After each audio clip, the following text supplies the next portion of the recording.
Welcome to our vlog series where Workday project manager Jane Davis and I will walk through the process of evaluating and implementing Workday for government customers. I'm your host, Amy LaHait, director of our client partner team here at Collaborative Solutions. So during our last video, we focused on preparing for the implementation process. And today, we're going to do a recap of our 4 prior episodes for those of you who didn't get a chance to watch them all as a conclusion to our series. Jane was a customer and recently joined Collaborative as a project manager. Always excited to have you. Hi, Jane. Hello. So Jane, I thought it would be good if we could start by recapping what you need to do to prepare for the ERP project, mainly focusing on the procurement process.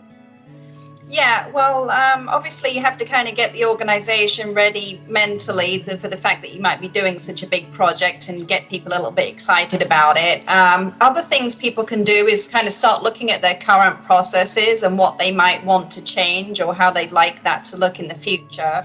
And some organizations choose to use a consultant for that, like a consulting firm, to help them walk through that process and also to help them with the selection process as well, because it can be quite tricky, especially in government, navigating such a big procurement like that. Another thing is not to copy and paste somebody else's requirements. I think it's helpful to have a consulting firm help you gather the requirements properly, because I have seen quite a few places that tend to try and copy and paste from somebody else, and it doesn't really work out because every organization is so different.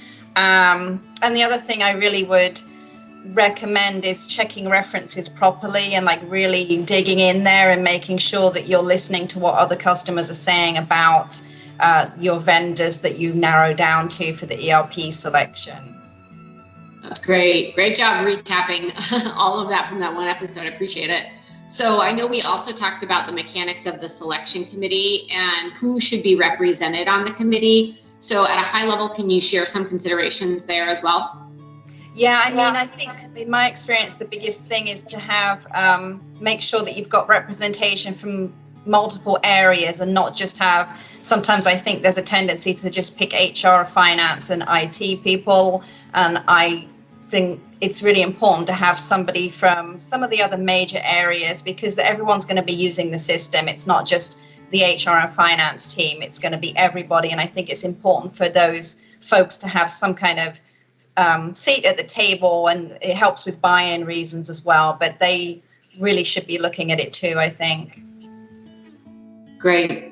And after the selection committee, I know in another series or episode, I should say, we covered vendor interaction and the reference process. So can you tell us a little bit more about that piece as well?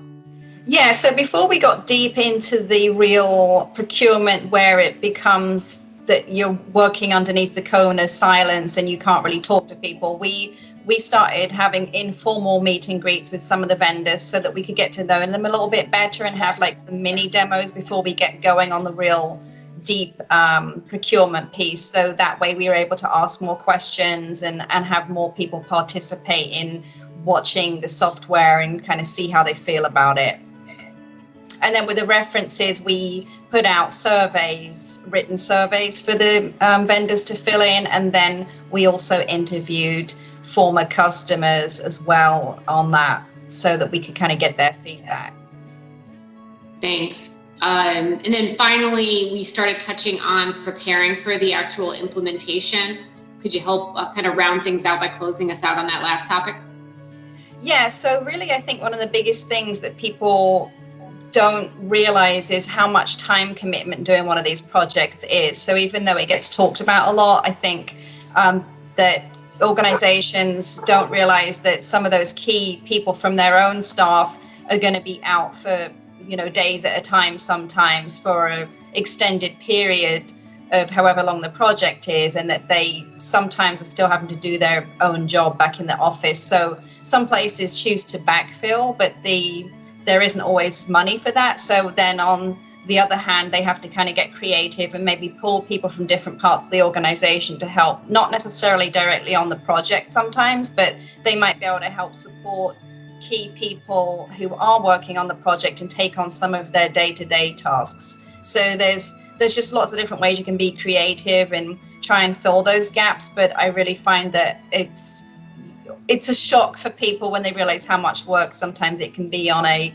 ERP implementation, regardless of which vendor people choose.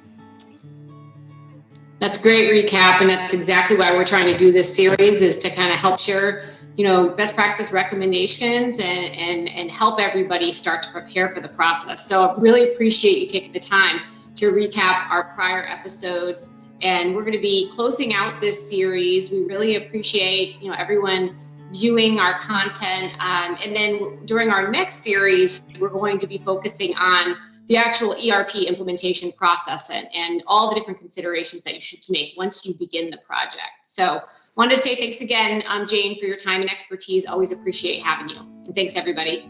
Thanks.